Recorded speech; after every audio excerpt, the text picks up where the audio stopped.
கடவுளான முருகப்பெருமானின் 6 படை வீடுகளில் ஒன்று தான் அந்த திருச்செந்தூர். இப்படிப்பட்ட ஒரு திருச்செந்தூருக்கு ஒரு சிறப்பு வாய்ந்த ஒரு விஷயம்லாம் அமைஞ்சிருக்குங்க. அது என்னன்னா, கிபி 17ஆம் நூற்றாண்டுல டச்சுக்காரர்களால் இந்த கோயிலை வந்து ஆக்கிரமிப்பு செய்யப்பட்டது. அதுக்கப்புறம் அங்க இருக்கிற செல்வங்களும் அந்த முருகப்பெருமானையும் கடத்தி இந்த கடல்ல கடத்தி சென்றிருக்கிறாங்க கப்பல் மூலமா.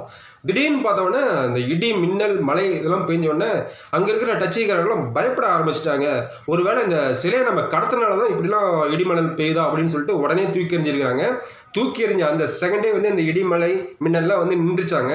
இதை பார்த்தோன்னே ஆச்சரியப்பட்டு இவங்க தப்பிச்சு ஓடிட்டாங்க. அதுக்கப்புறம் ஒரு தீவிர முருகபக்தரான வடமலை பிள்ளை அவருடைய கனவுல தோன்றி இந்த முருகப்பெருமான் என்ன சொல்லிக்கிறாருன்னா, என்னோட சிலை வந்து இந்த கடல் நடுவில் வந்து தூக்கி எறியப்பட்டிருக்கிறாங்க, அந்த சிலையை தூக்கி கொண்டு வந்து கோயிலில் வச்சிருங்க அப்படிங்கிற ஒரு விஷயத்த சொல்றாருங்க.